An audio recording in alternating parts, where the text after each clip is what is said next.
And I'm the librarian at the Madoc Public Library. On behalf of the Centre Hastings Public Library Board, I'd like to welcome you all. Tonight I have the pleasure of introducing author Kim Echlin. She is here to discuss and read from her latest novel, The Disappeared, which was shortlisted for the 2009 Scotiabank Giller Prize. I'd first like to tell you a little bit about Kim before I invite her up here to speak. She completed a doctorate in English from York University, where she focused on Ojibwe storytelling. She also studied at McGill University and at the Sorbonne University of Paris. She's worked previously for the CBC as an arts documentary producer of the Journal. She was also a fiction editor with the Ottawa Citizen and a freelance writer and editor. She's taught at the University of Toronto, Ryerson University, the University of Guelph, and York University. She's written 3 novels, Elephant Winter, Dagmar's Daughter, and The Disappeared, in addition to Inanna, From the Myth of Ancient Sumer, and Elizabeth Smart, a fugue essay on women and creativity. Her latest novel, The Disappeared, is about a passionate affair between a Canadian and her Cambodian lover, set against the backdrop of Pol Pot's killing fields. It's a tremendous book, and I look forward to hearing from her talking about it, so please join me in welcoming Kim Echlin.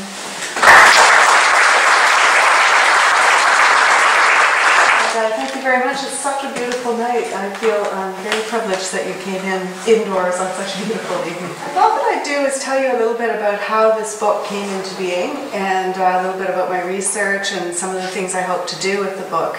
Then read to you for a little bit, and then leave some time for discussion. So I wanted to begin with talking about why I decided to set the book in Montreal and Cambodia, and a little bit about our travels there. Has anyone already traveled in Cambodia or that part of the world? Very frequently people have traveled to Vietnam and that sort of thing. Okay, well sorry? Oh. So it's in Montreal.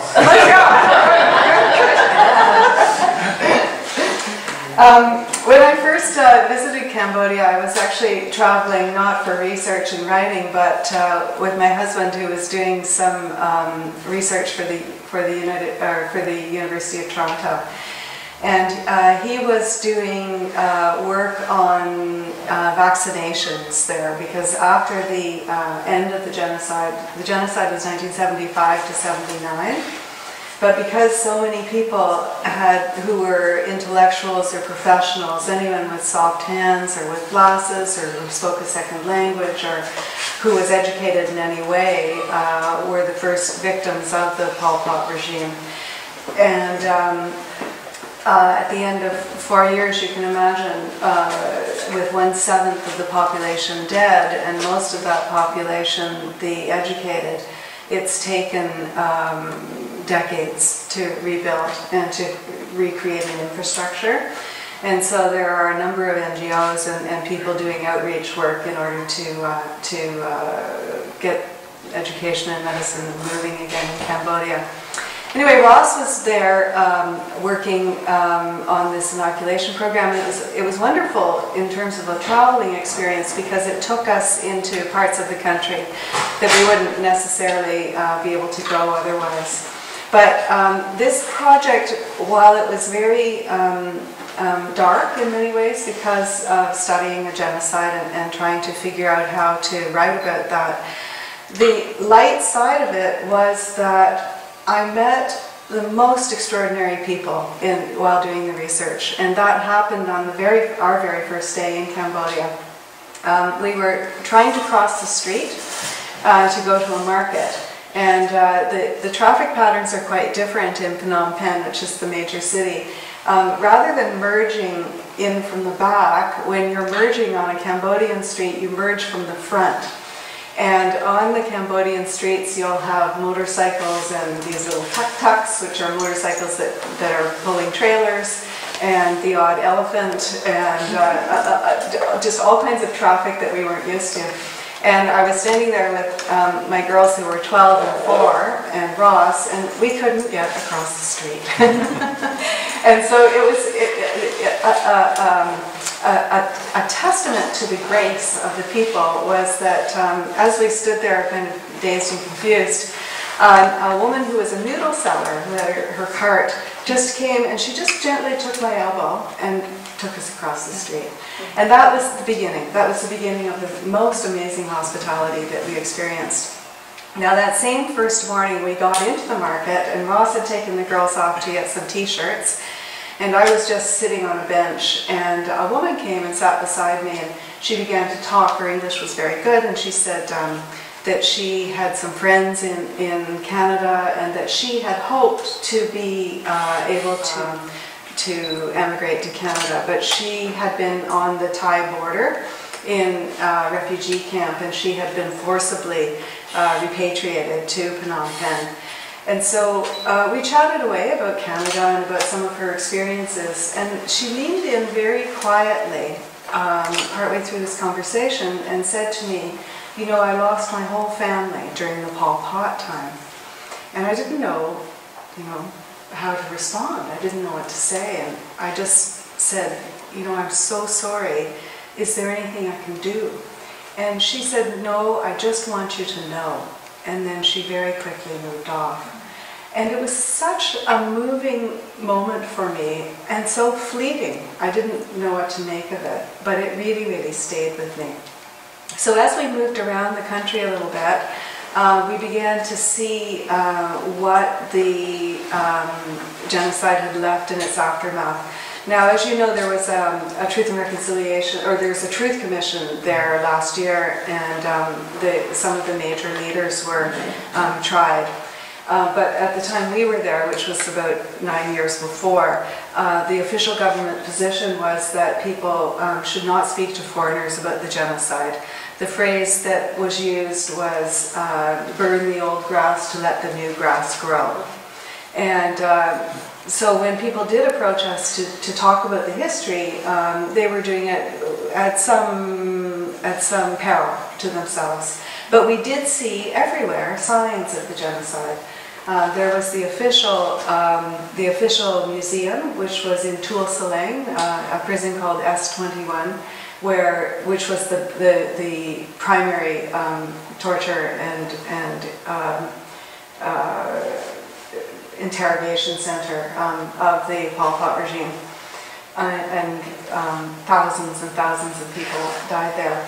But one of the 7 to survive was an artist by the name of Van Nath. And Van Nath, after it was all over, he painted pictures of what happened in the prison, the tortures and killings. And his is the only visual record of what happened during those 4 years. And he's still alive. His paintings are on the internet if you want to see them. They're very moving, very stark. This was another one of those interesting moments. At one point in the odyssey of this book, I had thought that I would like some visuals because they're very powerful, and I thought that it would be wonderful to include the paintings of Van Nath in this book.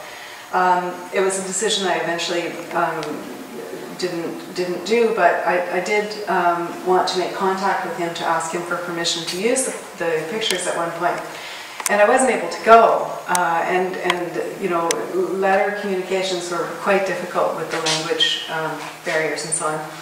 So oddly, on the internet, with the research that was going on for this book, I met a professor in Wisconsin who traveled frequently to Cambodia. And he found Van Nath. He went to Cambodia, found Van Nath, brought home the permissions for me, and it turns out that they both had a similar kidney condition, and they shared information about medical treatments and so on. And so all of these sort of wonderful connections happened just because of people contacting each other about fiction. I mean, about the story of the history of Cambodia, but also about fiction.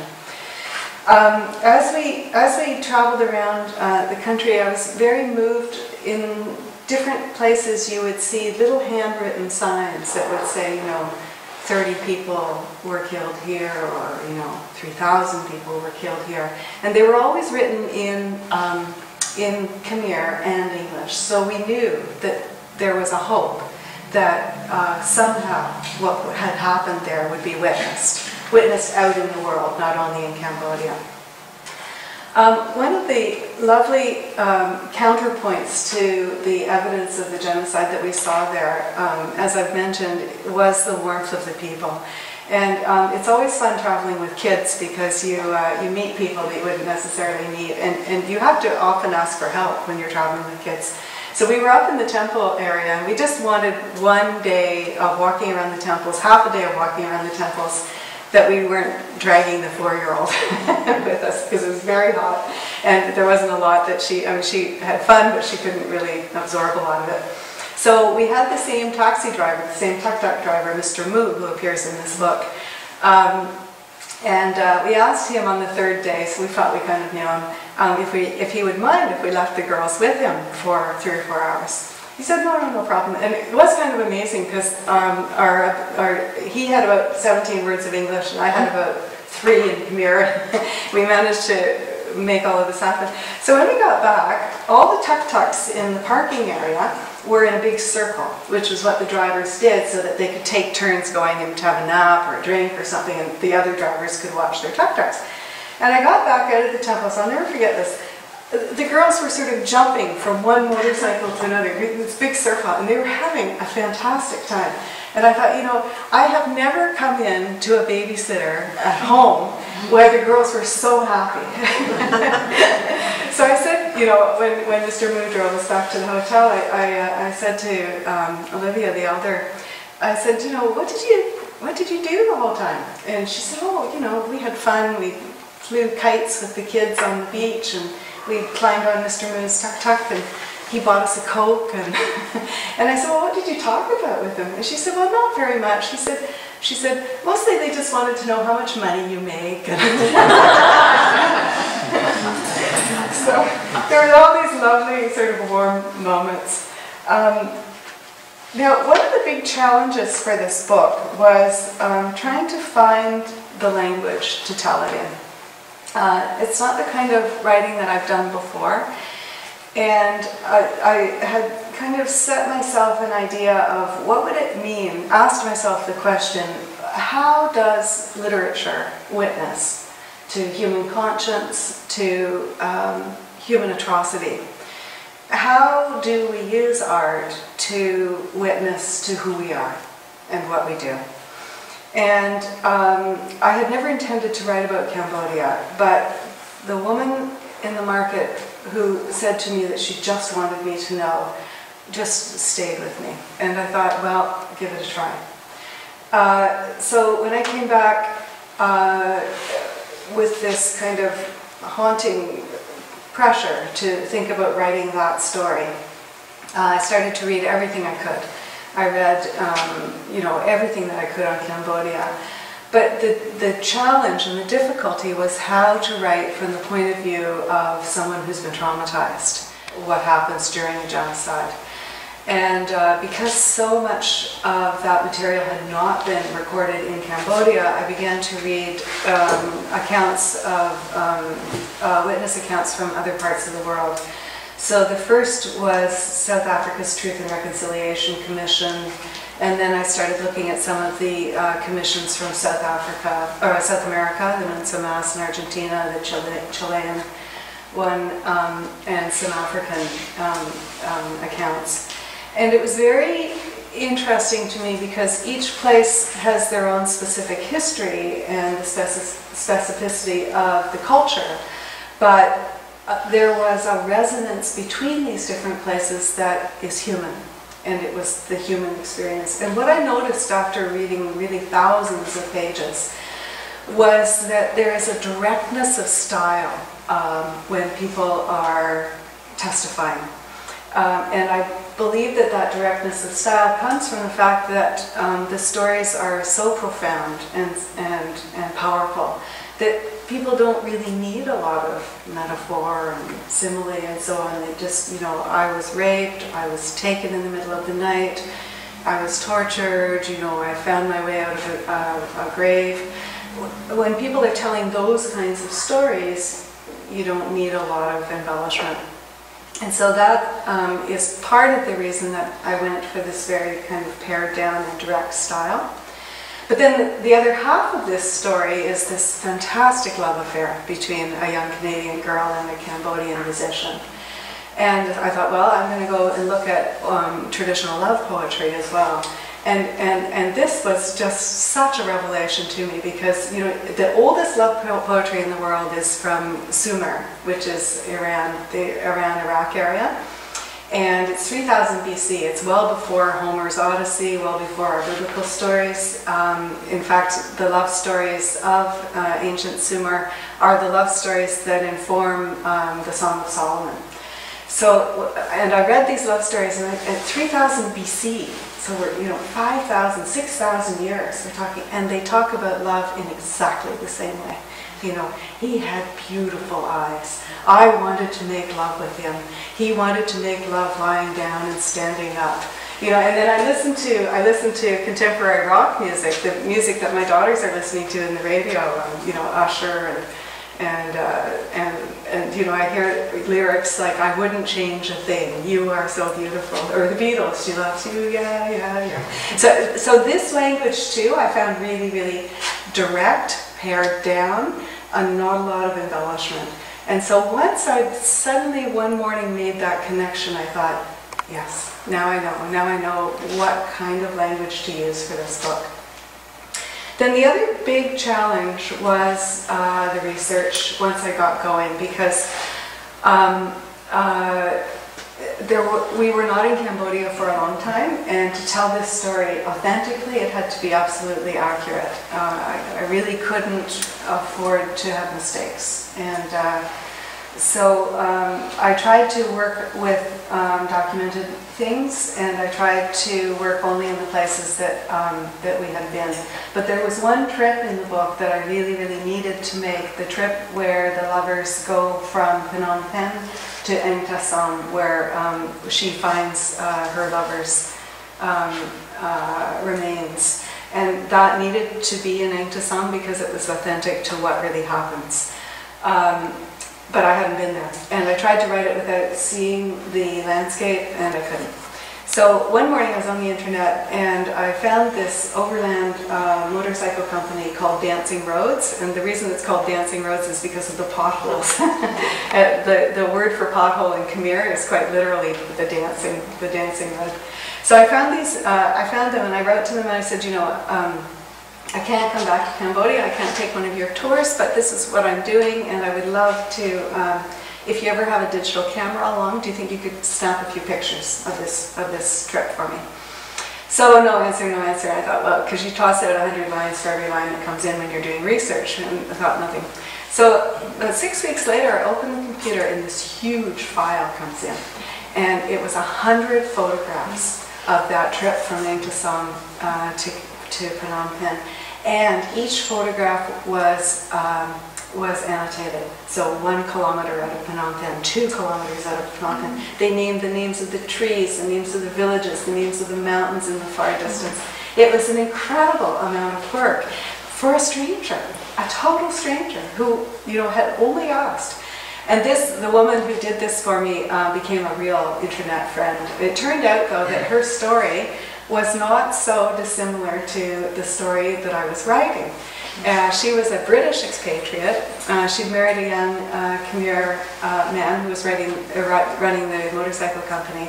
And he had been born well after the genocide, but had inherited the history. And she had, when she moved there, had been living with that history. So there were all of these different coincidences and connections that were made. Sometimes people ask what the response of the Cambodian community has been to this book. And it's been very interesting and slow. I think that there's not really a tradition of novel writing in Cambodia. Texts tend to be religious texts or traditional texts, and a lot of poetry, but not so much the form of the novel. So I haven't heard very much from Cambodia, but I've heard from a number of expatriates or people who came during or after the genocide and settled in various places. One of my favorite letters, I just brought it to read because it really is a favorite. It's from a young woman who came from Cambodia and settled in California, and she said, "Dear Kim Echlin, I don't typically do this type of thing. However, I just finished reading your book and I wanted you to know that I was so touched by it. My mom and I survived the Khmer Rouge. We immigrated to the US when I was about 2 years old. All my life I have found it difficult to learn and read about Cambodia's history. It was a topic that I avoided, especially because my mom would never talk about it. Thank you so much for writing this book. It's touched me on a personal level, and we have talked about this time for the first time." I just think this is so heartwarming to have learned this from her.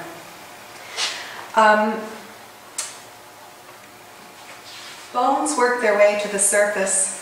30 years have passed since that day in the market in Phnom Penh. I still hear your voice. I first met you in Old Montreal at L'Air du Temps, where I went to hear Buddy Guy saying I can't quit the blues. I was 16 and it was Halloween night. Charlotte and her friends did not wear costumes, but I used the occasion to disguise my age by putting on a shiny red eye mask decorated at the temples with yellow and purple feathers. My long kinked hair was loose and I wore a black ribbed sweater, my widest jeans, leather boots. As soon as we were past the doorman, I pulled off my mask and I saw you looking at me.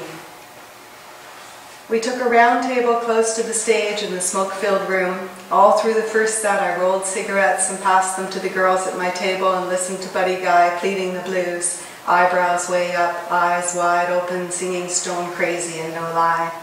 Then squeezing his eyes shut, he sang about homely girl love and begging for it, love. And I kept glancing over to see if you were looking at me. It was a time when young people from everywhere were driving Volkswagen buses through the mountains of Afghanistan and chanting in ashrams in India. But boys like you were not hippies or peaceniks or backpackers. Colonized boys like you had always been sent abroad to study. You had been away for 6 years and you had learned to be at home in 3 languages to navigate the manners of the West. Your education was mathematics and rock music. You knew functions and relations, and your musician friends sang against war and had love-ins for peace. It was a time when young people believed the world could be borderless like music. All this was naive looking back. You were 5 years older. You spoke a language I had never heard, and there was that animal feeling, the smell of your leather jacket, the quiver in my stomach, Buddy Guy's voice, your breath on my ear. Years later you said, "Do you remember in those days? The shock of an Asian guy with a white girl, or a black with white, or a French with English, all of us pretending nothing was forbidden. I never had the courage to ask a white girl until you, that night at L'Air du Temps."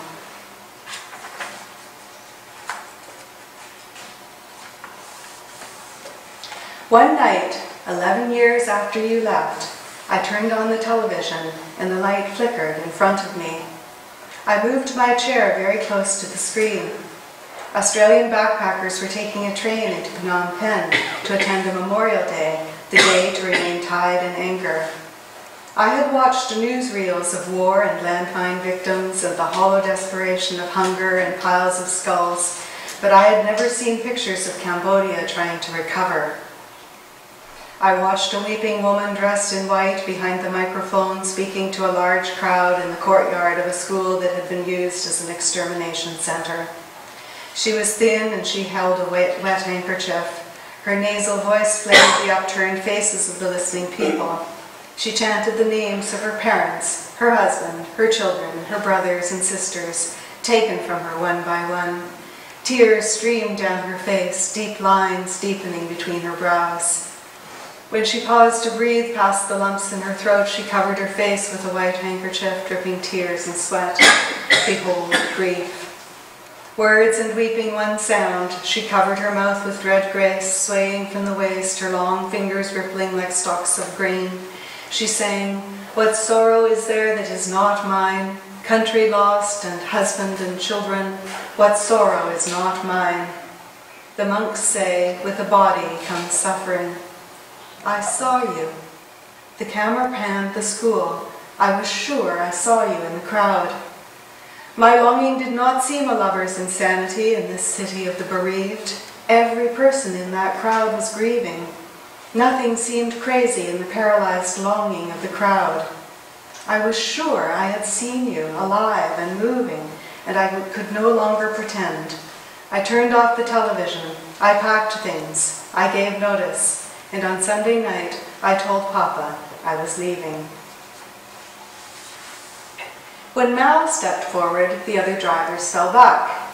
He listened, assessing and calculating, when I told him that I wanted to look for you in all the nightclubs of Phnom Penh. He showed me his remark with a yellow fringe in the busy market. He was a small man with a scar on his left cheek. He wore a Chicago Cubs baseball cap.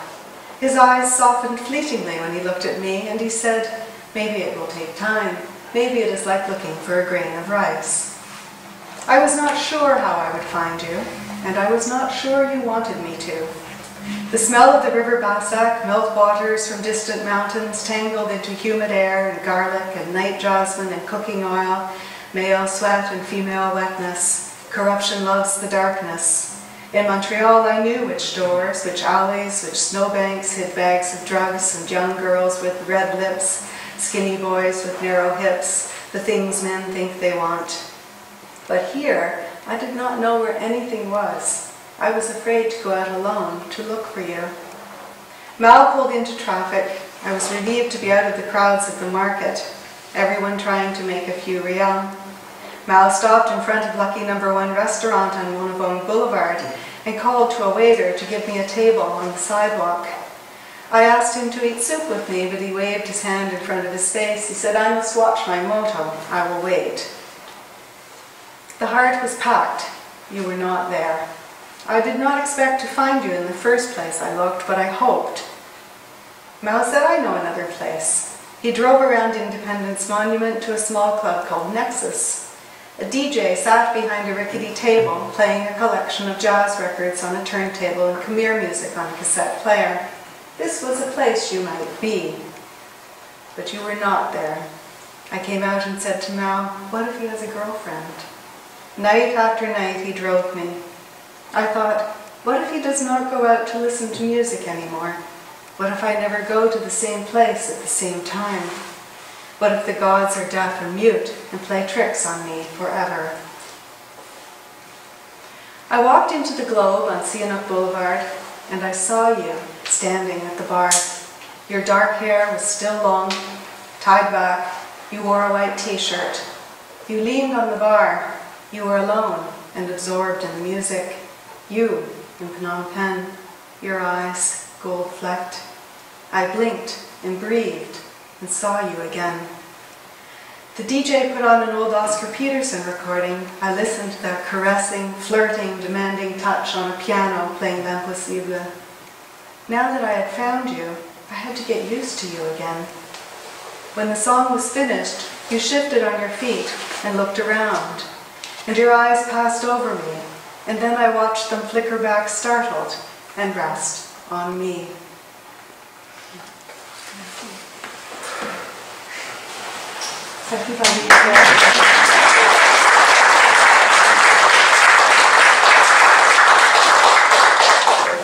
Thank you for this project and doing this. And there's a couple of levels here.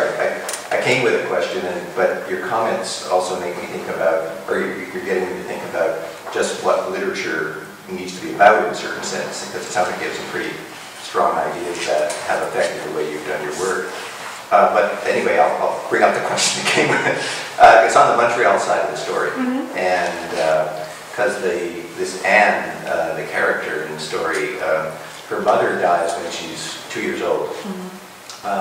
But in a way, the problematic parental relationship in her life was with her father, Papa, as you said. And I was kind of wondering, like, what kind of informed that drama. I just don't know if you have any comments. Yeah, yes, absolutely.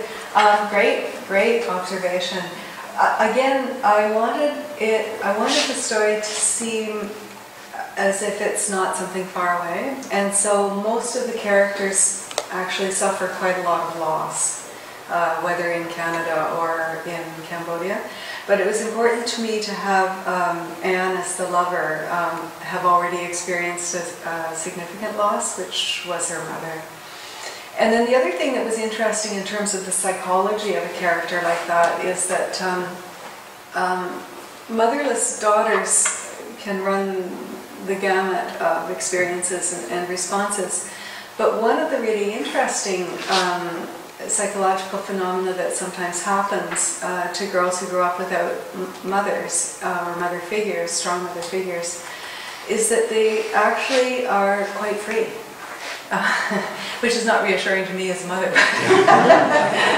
But the psychological effect can be that the girl has no one looking over her shoulder, no one trying to guide her or socialize her, and so she can be quite free. And in Anne's case, this is the psychology that I wanted for her. So the combination of that freedom in her own household, because her father is loving but distant, and it being, you know, her coming of age in the 1970s when things were quite free anyway, was what I was looking for her.